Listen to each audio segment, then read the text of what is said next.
అత్యుత్తమ ప్లేస్మెంట్స్ తో ఎంఎన్సీ కంపెనీలలో ఉద్యోగమే లక్ష్యమా? ఇంజనీరింగ్ చదవాలనే మీ పిల్లల కలని కేజీ రెడ్డి కాలేజ్ తో నిజం చేసుకోండి. పార్టీకి కార్యక్రమాలకి దూరంగా ఉంటున్నారా, ప్రజలకు దూరంగా ఉంటున్నారా, ప్రతిపక్ష నాయకుడు పాత్ర పోషించలేకపోతున్నారా, అసలు ఓడిపోయిన తర్వాత కేసీఆర్ ఏమయ్యారు అనేది, సో కమింగ్ బ్యాక్ అనేది చాలా స్ట్రాంగ్ గా ఉంటుందా, ఎట్లా కనిపిస్తుంది? అంటే ఆయన ఇంతకాలం ఫామ్ హౌస్ లో ఉన్నా కూడా వీళ్ళకందరికీ దిశానిర్దేశం చేసింది కేసీఆర్ గారే. ఎందుకంటే మీకు తెలుసు, ఎప్పుడు అసెంబ్లీ సమావేశాలు, పార్లమెంట్ సమావేశాలు ఉన్నప్పుడు కూడా legislature party meetings, parliamentary party meetings పెట్టడం, సభలో ఏ రకంగా వ్యవహరించాలనే దాని మీద ఇవ్వడం, వాళ్ళకు డైరెక్షన్ ఇవ్వడం. అట్లాగే ఈ ఇష్యూస్ మీద కూడా హరీష్ రావు గారు, కేటీఆర్ గారు పోయి తరచుగా ఆయనతో సమావేశం కావడం. తర్వాత మాజీ మంత్రులు తలసాని కానీ, శ్రీనివాస్ గౌడ్ కానీ వీళ్ళు కూడా వీలైనప్పుడల్లా వెళ్ళి ఆయనతో ఒక కార్యక్రమాన్ని తీసుకోవడం. పల్లారాజేశ్వరుడు అయితే నిత్యం కలుస్తూనే ఉంటాడు. కార్యక్రమాలకు ఆయన వ్యక్తిగతంగా ఇన్వాల్వ్ కాకపోయినా, లీడ్ చేయకపోయినా అన్నీ ఆయన డైరెక్షన్లోనే నడుస్తూ వచ్చినాయి. అయితే మొన్న సిద్దిపేట సంగారెడ్డి కార్యకర్తల మీటింగ్లో మీరు ఆ మాట అన్నారు ఆయన. అయితే నా దృష్టిలో అయితే కేసీఆర్ ఆ మాట అనాల్సిన అవసరం లేదు. ఎందుకంటే అవసరం కూడా రాదు. ఆయన పర్సనల్గా దిగి దెబ్బ కొట్టాల్సిన అంత అవసరం కూడా లేదు. ఆ పరిస్థితులు లేవు. ఎందుకంటే ఈ 1 year ఆయన ఇంట్లో ఉంటేనే ఇవాళ చాలా మంది వాళ్ళ లోపల అంతర్మదనం, పశ్చాత్తాపం మొదలైనవి. మేము తప్పు చేశామేమో కేసీఆర్ను ఓడించి. అంటే ఇమ్మీడియట్ పాస్ట్ చీఫ్ మినిస్టర్ కదా ఆయన. రేవంత్ రెడ్డి ప్రతి మూవ్ను కేసీఆర్తో కంపేర్ చేస్తారు, సహజంగానే కంపేర్ చేస్తారు. చేసినప్పుడు అసలు ఎక్కడ కూడా జమీన్ ఆస్మాన్ ఫరక్ ఉంది. బట్ ఎందుకని ఎంటైర్లీ డిఫరెంట్ వర్షన్ వినిపించింది? ఇప్పుడు కేసీఆర్ కేవలం ఫామ్ హౌస్కి మాత్రమే పరిమితమయ్యాడు, అసెంబ్లీ కూడా రావట్లేడు, ప్రధాన ప్రతిపక్ష నాయకుడి పాత్ర పోషించట్లేదు, అలాంటి దానికి ఎమ్మెల్యేగా ఉండాల్సిందేముంది, మమ్మల్ని చూసి భయపడుతున్నారు, ఇవన్నీ. అంటే ఇక్కడ జరుగుతున్నది ఏంటంటే, రేవంత్ రెడ్డికి కేసీఆర్ బలం ఏందో తెలుసు. వాస్తవంగా ఆయన మీద 90% ప్రభావం కేసీఆర్దే ఉంది. ఏమన్నా చంద్రబాబు ఉంటే ఒక 10% ఉంటుంది. అయితే ఆయన వస్తే ఈయన తట్టుకోలేడని సంగతి తెలిస్తే ఆయనను బాగా దూషించడము, పరుష పదాలతో మాట్లాడడము, ఇవన్నీ చేయడం వల్ల ఏంటంటే కేసీఆర్కి ఒక బలహీనత ఏంటంటే, ఆయన రాసినప్పుడు సుజన విధేయుడు అని రాస్తాడు. ఆయన నేచర్ కూడా ఎటువంటిదంటే అవమానించే వాళ్ళ దగ్గర ఆయన ఉండడు, అటువంటి సభలకు పోడు ఆయన. ఆ వీక్నెస్ను పట్టుకున్నాడు రేవంత్ రెడ్డి. విపరీతంగా అవమానించే ప్రయత్నం చేశాడు, మైండ్ గేమ్ ఆడాలని చూశాడు. బట్ ఎంతకాలం నడుస్తుంది అది? కేసీఆర్ గారికి ప్రతిపక్ష నాయకునిగా ఒక హోదా ఉంది. ఆ హోదా పెట్టుకొని సంవత్సరాల కొద్దీ రాకుండా ఉండలేడు ఆయన. ఒకవేళ ఆయన రావద్దు అనుకున్నప్పుడు ఆ హోదా ఆయన వదిలేస్తాడు. బట్ ఆయన వదిలేయట్లేదు అని అంటే ఈ విల్ కమ్ బ్యాక్, ఆయన అసెంబ్లీకి వస్తాడు. అయితే ఆయన రాకూడదనే రేవంత్ రెడ్డి ప్రయత్నం అంతా. ఆయన వచ్చి సభలో కూర్చున్నాడంటే తెలంగాణ పట్ల ఆయనకున్న నాలెడ్జ్ రేవంత్ రెడ్డికి లేదు. ఏ విషయం మీద కూడా మీరు రాత్రి నిద్రలో అడిగినా కూడా అన్ని స్టాటిస్టిక్స్తో సహా ఆయనకు మెమరీ పవర్ ఎక్కువ కేసీఆర్ గారికి. తర్వాత మొత్తం తెలంగాణ మీద, అన్ని రంగాల మీద పట్టు ఉన్నది. మినిస్టర్స్ ఎవరున్నా కూడా అన్ని రివ్యూలు ఆయనే చేసేవాడు. పక్కన మినిస్టర్ ఉండేవాడు, కొన్నిసార్లు ఉండకపోయేది. బట్ ప్రతిసారి బడ్జెట్ రూపకల్పన కానీ, సాగునీటి రంగం కానీ, ఎలక్ట్రిసిటీ రంగం కానీ ఆయన అశువుగా చెప్పుకుంటూ పోతాడు గంటల కొద్దీ. మీరు తెలుసు కదా, పవర్ ప్లాంట్ ప్రజెంటేషన్ కూడా ఆయనే ఇచ్చాడు సభలో. అంటే అంత అపారమైన నాలెడ్జ్ ఉన్న వ్యక్తి ముందు రేవంత్ రెడ్డి నిలబడలేడు. రెండవది, సంక్షేమం, అభివృద్ధి రంగాలలో ఆయనను ఎక్కడ తప్పుపట్టలేదు మనం కేసీఆర్ని ఏమన్నా తప్పుపడితే మమ్మల్ని పిలవలేదనో, లేకుంటే మా ఇంటర్వ్యూ ఇవ్వలేదనో, అపాయింట్మెంట్ ఇవ్వలేదనో ఇట్లనే తప్పుపడతారు తప్ప అభివృద్ధి, సంక్షేమం ఈ 2 విషయాలలో స్వాతంత్రం వచ్చిన తర్వాత ఏ రాష్ట్రంలో కూడా ఏ ముఖ్యమంత్రి కూడా చేయనంత గొప్పగా చేశాడు. ఆర్థికంగా చూసినా స్టాటిస్టిక్స్ మనకు కనబడతా ఉన్నాయి. ఇప్పుడు 62,000 కోట్లు అని, అంతకుముందు 59,000 కోట్లు అనేది హరీష్ రావు గారు కరెక్ట్ చేశారు. 62,000 కోట్ల ఆదాయం మాత్రమే 2014-15లో ఉండేది. అక్కడి నుంచి ఇవాళ రెవెన్యూస్ని 3 లక్షల కోట్ల బడ్జెట్ పెట్టారు. గ్రాంట్స్ అన్ని తీసేసినా కూడా 2.5 లక్షల కోట్ల ఆదాయం వచ్చిందంటే ఒక 10 ఏళ్ల కాలంలో, స్వాతంత్రం వచ్చిన తర్వాత ఏ దేశంలో కానీ, ఏ రాష్ట్రంలో కానీ, అంటే దేశం అని ఎందుకు అంటున్నా అంటే మొన్న ప్రపంచ బ్యాంక్ ఇచ్చిన ఫిగర్స్ ప్రకారం కూడా ప్రపంచంలోనే ఇంత గ్రోత్ రేట్ 10 ఏళ్లలో ఉన్న రాష్ట్రం లేదు మొత్తం ఎంటైర్ వరల్డ్లో. అంటే అంత ఫాస్ట్ గ్రోత్. ఇంకా కరోనా 2 సంవత్సరాలు వేధించినా, ఆయన వచ్చినాక అడ్జస్ట్ కావడానికి 1 సంవత్సరం టైం పోయినా కూడా 7 సంవత్సరాలలో అంత గొప్పగా ఆయన పరిపాలన చేయడం అనేది ఎవరు మచ్చలేని పాలన అది. చిన్న చిన్న ఏమన్నా ఉంటే ఉండొచ్చు. కాకపోతే మీరు అన్నారు కంప్లైంట్ చేయడానికి పెద్దగా లేవు సంక్షేమాభివృద్ధి కార్యక్రమాలు అన్నప్పుడు డిటాచ్ అయ్యారు అనేది ప్రజలతో ముఖ్యమంత్రి డిటాచ్ అయ్యారు. దానికి ఆయన చెప్తోంది నేను డీసెంట్రలైజ్ చేశాను, లేకుంటే ఒక హైరార్కీ అనేది ఉంది, నా దాకా రావాల్సిన అవసరం లేదు, వాళ్ళని కలిస్తే సరిపోతుంది అనుకున్నప్పటికీ కూడా మేము వెళ్తున్నాం, మాట్లాడుతున్నాం, స్వయంగా ముఖ్యమంత్రి మా మాటలు వింటున్నాడు, లేకుంటే ఇప్పుడు ప్రజాభవన్ లాగా మార్చిన తర్వాత కంప్లైంట్స్ స్వీకరిస్తున్నారు. అలాంటిది ఎక్కడా స్కోప్ లేకుండా పోయింది, దూరం పెరిగింది. దానికి ప్రధాన కారణం కేసీఆర్ చుట్టూ ఉన్నటువంటి మనుషులు, అందువల్లే ఓడిపోయారు. ఇవన్నీ అంటే ఇప్పుడు ఎవరైతే అంటే కేసీఆర్కు ఉన్న ప్రత్యేకత ఏంటంటే ఆయన ఉద్యమ నాయకుడిగా ఉన్నప్పుడు ఆయన చెప్తాడు కదా పిడికెడు మందితో ఆ పిడికెడులో నేను కూడా ఉన్నా, పిడికెడు మందితో మొదలు పెట్టామని అన్నారు కదా.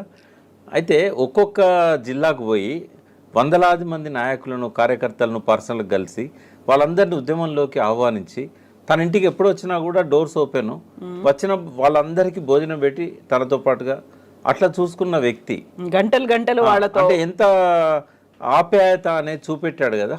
ఒక్కసారి సీఎం అయినాక ఆయనకు ఆ వెసులుబాటు ఉండదు. ఇప్పుడు రేవంత్ రెడ్డి గారికి కూడా అదే పరిస్థితి వచ్చింది.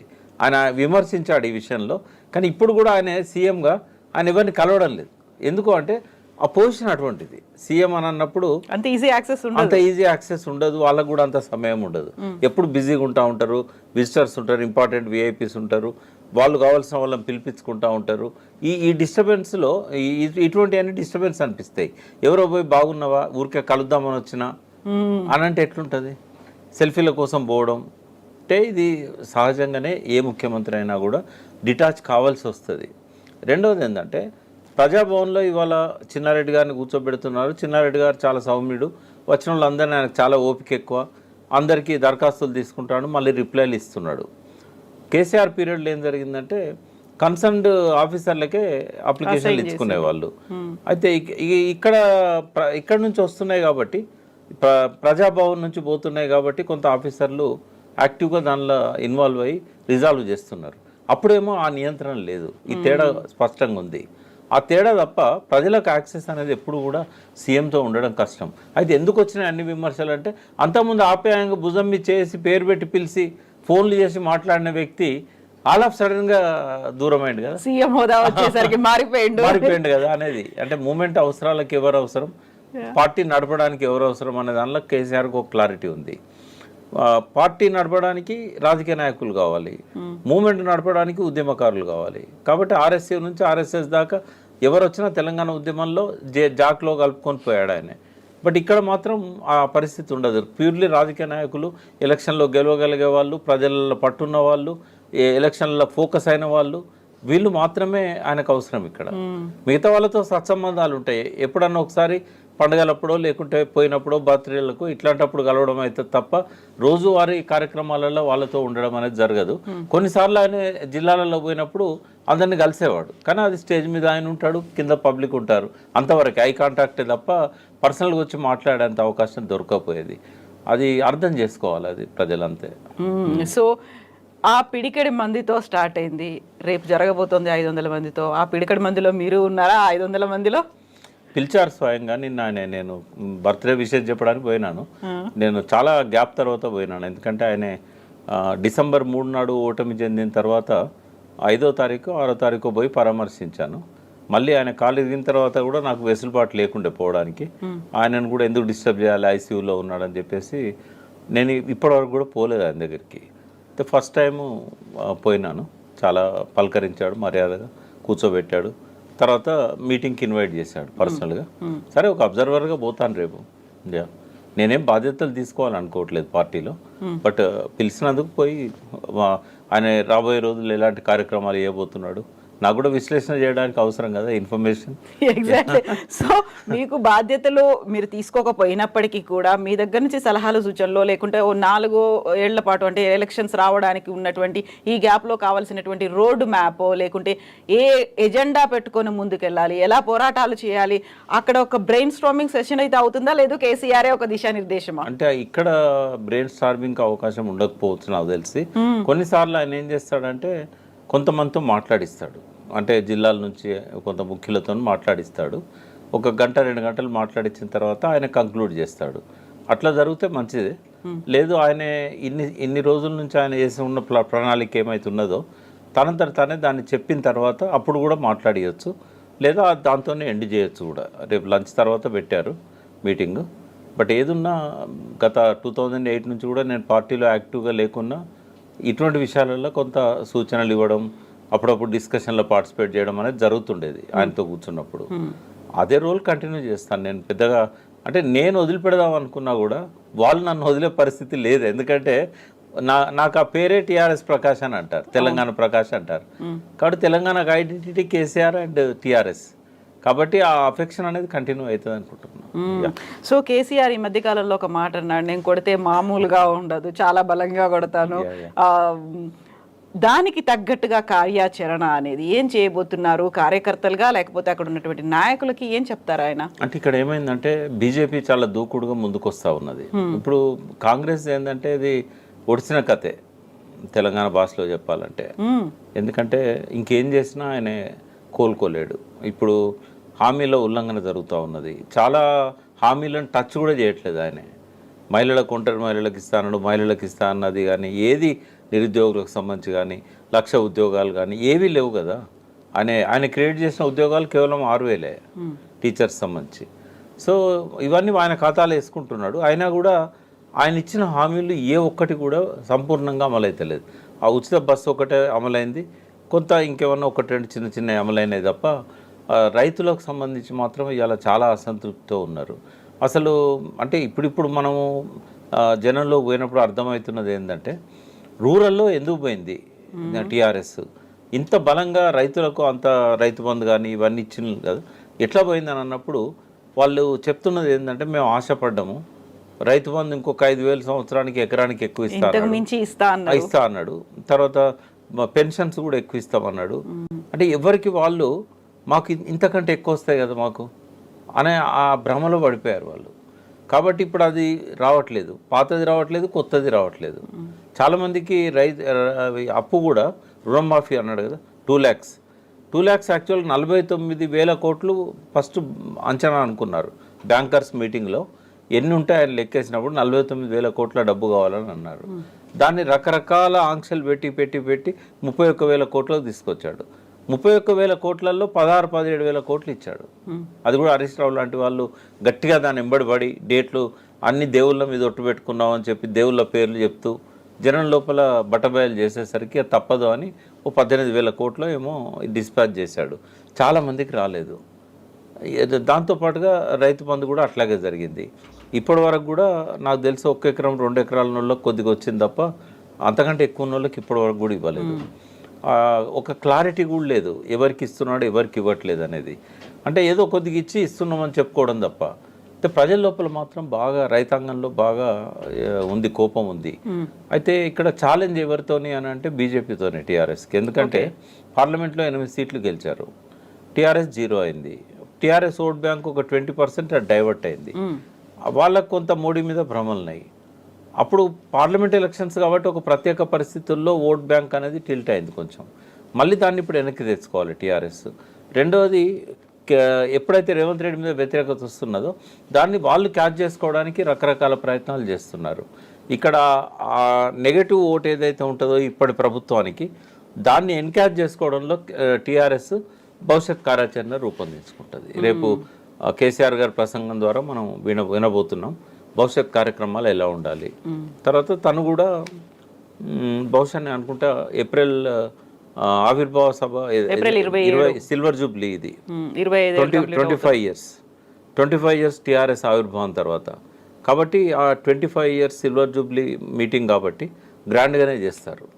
ఏదో ఇదివరకు డెలిగేట్స్ మీటింగ్ అని ఇట్లా పెట్టుకునేవాళ్ళు. ఇప్పుడు అట్లా కాకుండా నాకు తెలిసి పెద్ద ఎత్తున బహిరంగ సభ ప్లాన్ చేసి అక్కడి నుండి ఆయన కార్యాచరణ మొదలైద్దని నేను అనుకుంటున్నాను. ఈ బడ్జెట్ సమావేశాలకు వస్తాడో రాడో తెలియదు, ఇప్పటివరకు ఆయన వైపు నుంచి ఏమీ రాలేదు.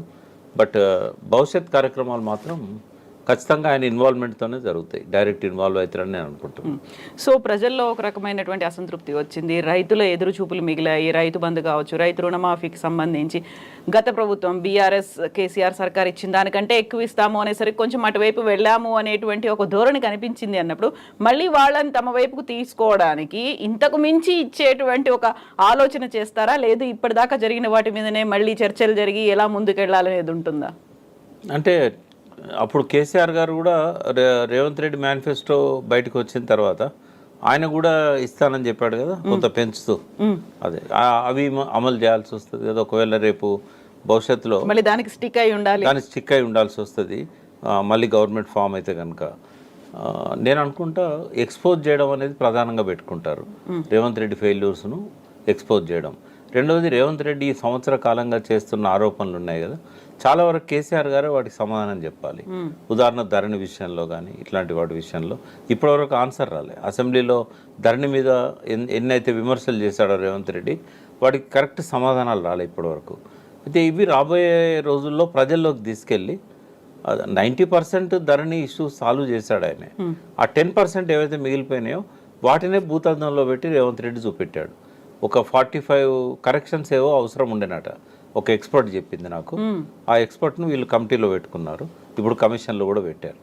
వారు చెప్పింది ఏంటంటే ఒక 40-45 చిన్న చిన్న కరెక్షన్ చేస్తుంటే ఆ ప్రభుత్వం మీద ధరణి విషయంలో వ్యతిరేకత రాకపోతుండే, అప్పీల్ అథారిటీ లేకపోవడం, ఇట్లాంటివన్నీ అన్నిటి కోర్టుకే పోవాల్సిన పరిస్థితి, ఇట్లాంటివి కొన్ని ఉండాయని చెప్పి తను చెప్పాడు. నాకు కూడా అనిపించింది ఒక 1 year 1.5 year అమల్లో చూసినప్పుడు ఏవైతే పొరపాటు జరిగాయో వాటిని సవరించుకుంటూ పోతే బాగుండేది.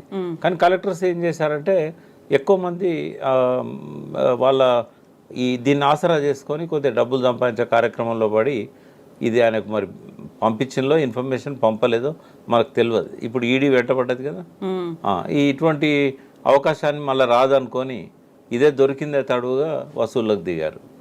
ఈ వసూళ్ళకు దిగే వరకు ఆ బ్యూరోక్రాట్స్లో కొంతమందిలో ఆ కల్చర్ వచ్చింది, అందరిలో లేదు. చాలామంది సిన్సియర్ ఆనెస్ట్ ఆఫీసర్స్ ఉన్నారు. రేవంత్ రెడ్డి అన్నట్టు ప్రతి ఒక్కరు ఏసీ గదులలో ఏం పడుకోవట్లేదు, చాలామంది సిన్సియర్గా పనిచేస్తున్న వాళ్ళు ఇప్పటికీ ఉన్నారు. బయటికి ప్రజలతో మాట్లాడుతున్నారా? అట్లా మాట్లాడద్దు రేవంత్ రెడ్డి. నిన్న అవమానపరిచాడు చాలామందిని. ఏదో కొద్దిమంది అట్లాంటి వాళ్ళు ఉండొచ్చు, కానీ చాలామంది ఫీల్డ్ మీద వర్క్ చేసే ఐఏఎస్లు ఉన్నారు. కొత్తగా ఐఏఎస్ అయిన వ్యక్తికి పనిచేయాలని ఉంటుంది.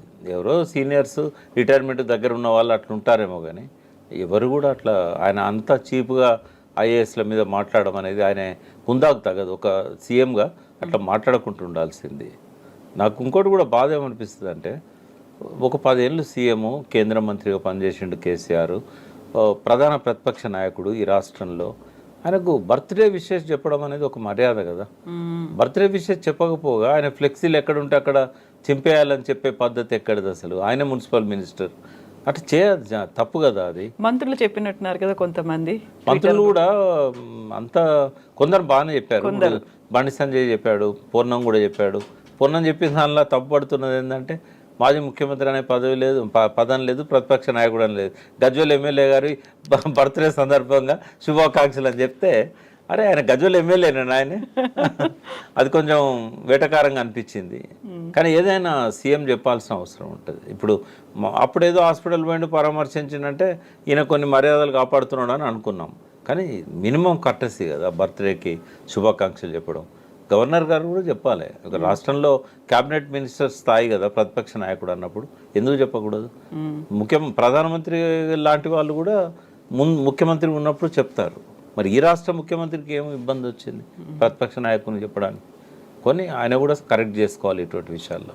సో విస్తృత స్థాయి సమావేశం February 19న తెలంగాణ భవన్లో జరగబోతుంది అన్నప్పుడు అటు సోషల్ మీడియా కావచ్చు, ఇటు కార్యకర్తలు కావచ్చు ఒక ఊపు ఉత్సాహంతో ఉన్నారు.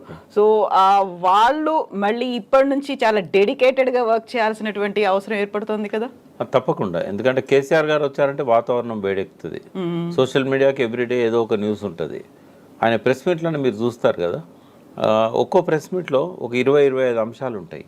ఒక్కదానికి స్టిక్ అని మాట్లాడాడు ఆయన. ఏదైనా ఒకదాన్ని హైలైట్ చేయాలని వచ్చి మాట్లాడినా కూడా ఒక్క రిపోర్టర్ అక్కడ కవర్ చేస్తుంటే డెస్క్లో 10 మంది టీవీలో లైవ్ చూస్తూ కవర్ చేయాల్సిన పరిస్థితి. అంతా ప్రతి దాని మీద స్టాటిస్టిక్స్తో పాటు అనర్గళంగా మాట్లాడగలిగి ఆ మెమరీ కూడా ఆయనకు సొంతం. అది అట్లా చెప్పే వాళ్ళు తక్కువ మంది ఉంటారు. నాకు తెలిసి నేషనల్ లెవెల్లో కూడా ప్రధానమంత్రి ఎట్లా ప్రెస్ మీట్లు పెట్టాడు, ఒక ప్రెస్ మీట్ కూడా పెట్టలేదు లాస్ట్ 11 yearsలో నరేంద్ర మోడీ గారు. అమెరికాలో ప్రెసిడెంట్తో కలిసి పెడతాడు తప్ప ఇక్కడ మాత్రం పెట్టింది లేదు. అయితే కేసీఆర్ గారు పెట్టే ప్రెస్ మీట్ల వచ్చినన్ని వ్యూస్ కానీ, వాచ్ చేసే వాళ్ళు కానీ, ఇంకా ఏ సీఎం